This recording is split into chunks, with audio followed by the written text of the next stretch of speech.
one of the mysteries of Britain's ancient Stonehenge. Stonehenge, Stonehenge, Stonehenge, Stonehenge, Stonehenge, Stonehenge, Stonehenge, Stonehenge. Unknown civilization living right here of Bronze Age people. English Heritage say the new center is aimed at giving people a much better experience before they get here for the stones themselves. Stonehenge. Myth and legend have always surrounded its origins. It's been called both a healing site and a place of human sacrifice.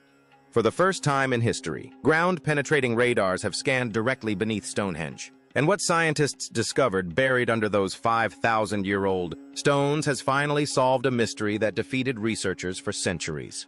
The radar pulses penetrated deep into the earth and returned with images of something the builders deliberately concealed underground. Something massive, something that was never supposed to be found. When Professor Vincent Gaffney first saw the data render on his monitor, the room went silent. 20 enormous shafts arranged in a perfect mathematical circle. Hidden passageways, buried structures no one knew existed. His coffee went cold. His team stopped breathing. Everything we thought we understood about Stonehenge was wrong. This is what the ground-penetrating radar finally revealed, and why the answer is more disturbing than the mystery itself. The buried secret. The team expected routine findings, old post holes, forgotten burial pits, standard archaeology that would confirm what everyone already believed. They did one final survey and made the most remarkable discovery of the entire study. 3 feet below the earth. Instead, the electromagnetic pulses that penetrated the chalk bedrock returned with evidence of the largest prehistoric structure ever discovered in Britain. And nobody, not a single researcher in 300 years of Stonehenge investigation, had known it existed. Here's where it gets crazy. The shafts weren't randomly scattered across the landscape. When researchers plotted their positions on a coordinate grid, the mathematics made their hands shake. 20 shafts, each over 30 feet wide and 15 feet deep, carved directly into solid bedrock using tools that supposedly didn't exist 5,000 years ago. They formed a perfect circle spanning more than a mile, centered precisely on Durrington Walls, a site 2 miles from Stonehenge, with geometric accuracy that modern surveyors would struggle to replicate without GPS equipment. We're talking about positioning errors measured in inches across a structure spanning thousands of feet in an age before metal, before writing, before wheels. Dr. Richard Bates from the University of St. Andrews ran the calculations repeatedly. Would suggest that they have some, organized sort of ritualistic, reason for being there. Checking every measurement, hoping he'd made an error somewhere that would explain this away. He hadn't. When he finally addressed the team, his voice dropped to barely above a whisper. This is unprecedented. Hunter-gatherers did not do this. Early agricultural communities did not do this. Someone with knowledge we don't understand did this. The discovery emerged from the Stonehenge Hidden Landscapes Project, a multi-year initiative that deployed ground-penetrating radar across the entire region surrounding the monument. The technology sends electromagnetic pulses into the earth. When those pulses hit objects or density changes in the soil, they bounce back, creating detailed subsurface images of what lies hidden below. No excavation required, no damage to the protected landscape. Just data returning from depths that had kept their secrets sealed for 5,000 years. And get this, the massive shafts were just the beginning of what the radar uncovered. When Gaffney's team expanded their survey across the wider landscape, the images revealed at least 17 previously unknown structures surrounding Stonehenge. Massive timber posts that once stood in concentric circles, some as large as the standing stones themselves. Ancient pits arranged in deliberate geometric patterns that mirrored celestial configurations. Processional pathways carved into the earth, designed to funnel movement toward the central monument like a vast ceremonial highway. The visible stones weren't the monument at all. They were just the center of something much, much larger. A designed landscape that extended for miles in every direction. But what the radar found directly beneath the stones themselves would prove even more disturbing than what surrounded them. The sound machine. Here's the deal. For decades, visitors to Stonehenge reported strange sensations inside the circle, an unusual energy they couldn't explain, a low vibration resonating in their chests, a feeling that something was different inside those stones. Most researchers dismissed these accounts as imagination, wishful thinking, or the power of suggestion affecting tourists who wanted to feel something mystical. The ground-penetrating radar changed everything. Once scientists understood the scale of hidden engineering beneath the surface, they started asking different questions about the structure above. If the builders had designed such elaborate underground features with mathematical precision, what else had they engineered that previous studies completely missed? The answer came from acoustical engineer Trevor Cox at the University of Salford. In 2020, his team constructed a precise 1:12 scale model using 3D printed stones positioned with millimeter accuracy to match the original configuration exactly. They placed it inside a specially designed acoustic chamber that eliminated all external noise interference, creating a perfect laboratory for measuring how sound behaved inside the ancient structure. What happened next made Cox stop the experiment entirely and recalibrate his equipment. He checked every sensor, verified every setting, then ran the tests again. Same results. Inside the stone circle, the reverberation time measured just over half a second. Voices became fuller, richer, more powerful, transformed into something that seemed to carry weight and divine authority. Musical instruments resonated with amplified depth that wrapped around listeners from every direction. But the moment you stepped outside the ring, the effect vanished completely, like crossing an invisible threshold between two entirely different worlds. Think about what that means. Neolithic homes were quiet structures that absorbed sound. Open landscapes dispersed it quickly. Dense forests swallowed it entirely. But within Stonehenge, even ordinary speech became commanding. The builders had created a contained sonic environment completely unlike anything else in the ancient world. Here's the catch. Despite the massive stone surfaces surrounding the interior space, researchers detected almost no echo inside the circle. The arrangement of inner stones disrupted reflections from the outer ring so precisely that sharp echoes were eliminated entirely.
Engineered this. Rupert Till, an archaeoacoustics researcher, pushed the investigation further. He discovered that some Welsh bluestones produce clear ringing tones when struck.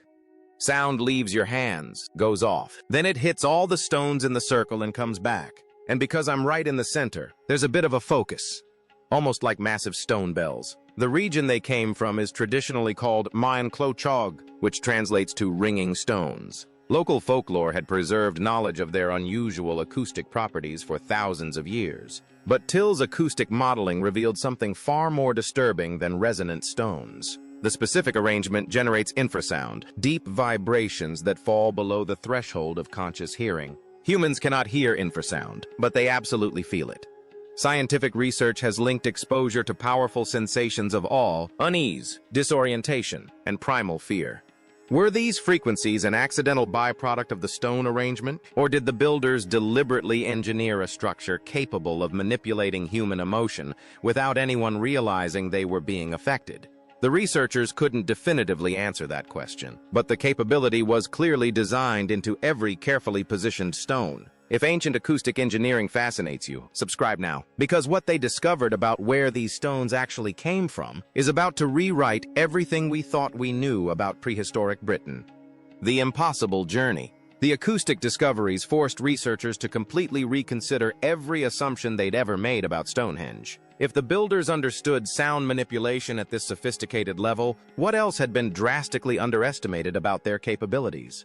The answer arrived in late 2024, and it landed like a bomb in the archaeological community. A research team led by Anthony Clark at Curtin University had been meticulously analyzing the altar stone, the large ceremonial slab positioned at Stonehenge's heart. Using high-precision mass spectrometry at the John de Layard Center, they examined tiny mineral grains trapped inside stone fragments with extraordinary accuracy.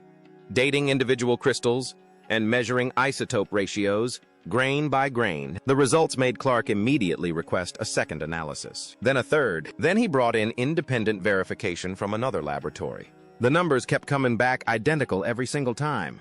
Some minerals dated between 1 and 2 billion years old. Others clustered around 450 million years. This highly unusual combination of ages created a chemical fingerprint so distinctive that it matched only one geological formation anywhere on Earth: the Old Red Sandstone of Scotland's Orcadian Basin.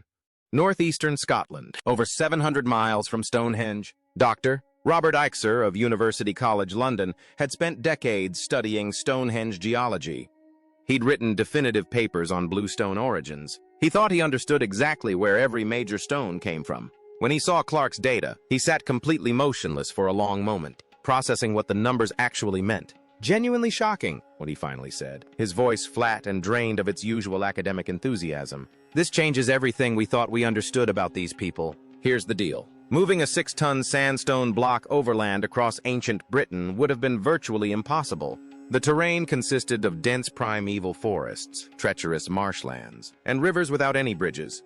Professor Chris Kirkland explained what the geological evidence actually implied, using isotopes. So we're really excited about looking at other artifacts in the UK, but elsewhere. Neolithic engineers must have used marine transport, carefully loading the massive stone onto specially constructed vessels and guiding it along hundreds of kilometers of dangerous rocky coastline, using sophisticated knowledge of boats. We're looking at a society with complex long-distance trade networks, advanced maritime capabilities, and organizational sophistication rivaling anything we see in the ancient Mediterranean world. And they achieved this 1,000 years before the Egyptian pyramids reached their peak.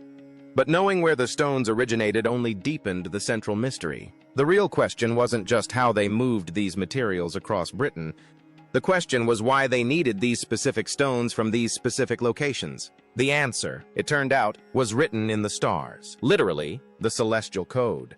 Everyone knew Stonehenge aligned with the summer solstice. Tour guides had explained this basic fact for generations. Every June, thousands of visitors gathered to watch the sunrise pierce directly through the central axis, celebrating what they believed was the monument's primary and perhaps only astronomical purpose. But here's where it gets crazy. That famous solstice alignment was just the surface layer, perhaps deliberately obvious, possibly even designed to distract casual observers from the far more complex celestial code hidden beneath. When researchers combined the ground-penetrating radar data with sophisticated astronomical modeling software, additional alignments emerged from the mathematical noise. The buried pathways, timber post positions, and the massive shaft ring at Durrington Walls all demonstrated precise celestial orientations extending far beyond simple solar observation. These weren't approximate ceremonial directions. They were mathematically exact calculations. Some features pointed toward major lunar standstills, rare astronomical events occurring on an 18-year cycle when the moon reaches its most extreme positions along the horizon.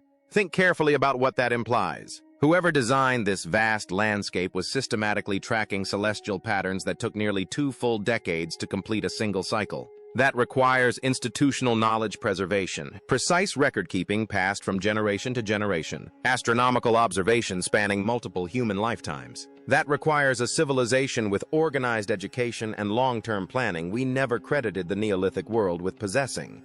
The 2024 major lunar standstill brought researchers flooding to Stonehenge to document how moonlight interacted with the standing stones during this rare celestial event. What they carefully recorded confirmed that the monument marked lunar extremes with exactly the same precision it marked solar ones. And get this, some stone positions pointed toward regions of the night sky with no obvious modern significance, empty patches of darkness that seemed meaningless. But when researchers reconstructed detailed star maps from 5,000 years ago, carefully accounting for the slow wobble of Earth's axis that gradually shifts stellar positions across millennia, those apparently random alignments suddenly made perfect sense. The builders had encoded a precise map of the heavens as they appeared 5,000 years ago, a celestial snapshot preserved in stone. Dr. Amanda Chadburn, a specialist in Stonehenge astronomical alignments, described the moment of realization with shaking hands. "We kept assuming they were primitive. We kept assuming they were making rough guesses based on casual observation. They weren't guessing at all. They were tracking celestial mechanics with mathematical precision we didn't believe was possible without written records and metal instruments." The monument wasn't a simple agricultural calendar marking planting seasons. It was a sophisticated astronomical instrument encoding precise observations that required generations of careful, systematic documentation to compile. But astronomical knowledge alone doesn't explain the acoustic engineering, the impossible stone transport, or the buried shaft ring. Someone had to coordinate all of this incredible complexity across centuries of continuous construction. The question everyone had been carefully avoiding finally demanded a direct answer. Who possessed the power to command something this vast? The shadow rulers. The accumulated evidence pointed toward a conclusion that made researchers deeply uncomfortable. It challenged everything they wanted to believe about ancient human cooperation and shared communal purpose. Romantic interpretations had long imagined Stonehenge as a powerful symbol of unity. Scattered tribes from across ancient Britain coming together peacefully to build a shared and sacred monument. A prehistoric collaboration where everyone contributed willingly toward a common spiritual goal. A heartwarming story of our ancestors working together in harmony. The ground-penetrating radar destroyed that comforting narrative completely. The scale of construction was simply too vast. The mathematical precision too exacting. The specialized astronomical and acoustic knowledge too carefully guarded and controlled. Completing the monument and its extensive surrounding landscape would have required thousands upon thousands of workers laboring across multiple generations. Not years of community effort, centuries of sustained, organized, carefully directed labor. The radar surveys revealed no evidence of large permanent settlements anywhere near the construction site. Workers came from somewhere else entirely. They labored under physically demanding conditions following plans they didn't design. Built according to specifications they couldn't possibly understand, then left when their service was complete. They were organized, fed, housed, and directed by a sophisticated system capable of managing logistics that would seriously challenge modern project managers with computers and supply chain software. This wasn't voluntary cooperation among equals. This was commanded labor on an industrial scale. Someone at the top gave orders. Everyone beneath obeyed without question. The cold mathematics pointed directly to a strongly centralized authority. An elite ruling class possessing specialized knowledge that ordinary people completely lacked. Jealously controlling access to that sacred knowledge and commanding absolute obedience across multiple human lifetimes. Here's where the evidence gets truly disturbing. If such a powerful hierarchy actually existed, the stones transported from distant regions take on an entirely different and darker meaning. The ringing blue stones from Wales, the ancient altar stone from Scotland.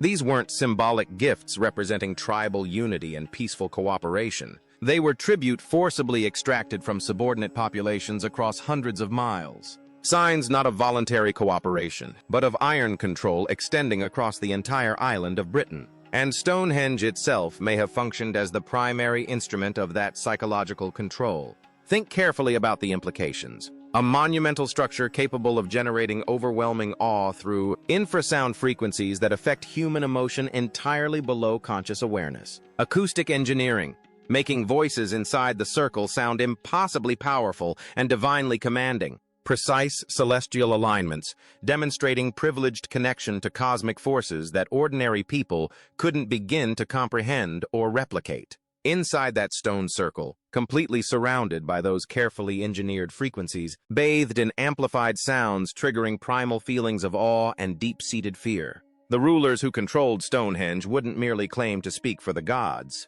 They would seem like gods themselves, indistinguishable from divine beings. Were the builders deliberately engineering a sophisticated weapon of mass psychological control? A precision structure capable of manipulating the emotional state of everyone? The revelation. This is where everything converges. Once you see the full picture, you cannot unsee it.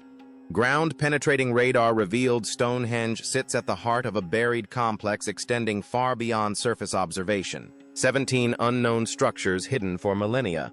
A shaft ring arranged with mathematical precision, challenging every assumption about prehistoric capability. Processional pathways funneling movement toward a single sacred point. The visible stones are a fraction of what the builders constructed. We've examined the tip of an iceberg for 300 years. Acoustic studies proved the arrangement creates a controlled sonic environment, amplifying voices while generating infrasound, triggering emotional responses beneath conscious awareness. People inside felt things they couldn't explain. Awe, fear, submission, without understanding what was happening. The builders understood acoustics at levels we're only now documenting. Geological analysis confirmed multi-ton stones were transported from Wales, Scotland, and across Britain, each selected for specific properties, moved using maritime navigation, rivaling anything in the ancient world. This was precision material sourcing for a purpose we're still deciphering. Astronomical modeling demonstrated celestial alignments requiring generations of observation.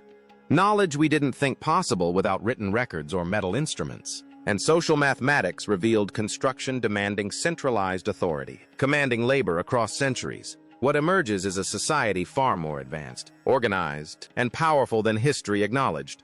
A society understanding sound, stone, stars, and human psychology, building a monument exploiting all simultaneously. Professor Gaffney returned to his research station months after the discovery.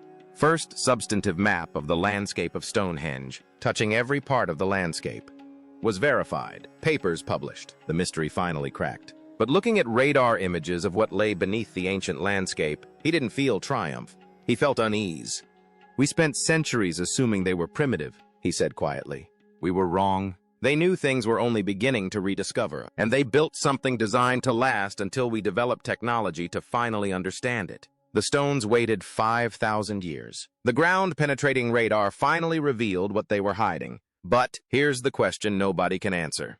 If the builders designed Stonehenge to be understood only by a future civilization with advanced technology, what message were they encoding? What knowledge were they preserving in stone, sound, and starlight? And perhaps more disturbingly, what were they trying to warn us about? Some secrets wait for the right moment. Maybe that moment is now. Or maybe we've only begun to understand what's still buried beneath those ancient stones. Thanks for watching. If this deep dive opened your eyes to how much we still don't understand about our ancient past, subscribe and hit notifications. More hidden histories are waiting to be uncovered, and technology to reveal them advances every single day. The past isn't as primitive as we were taught. Sometimes it's far more advanced and far more unsettling than we ever dared to imagine.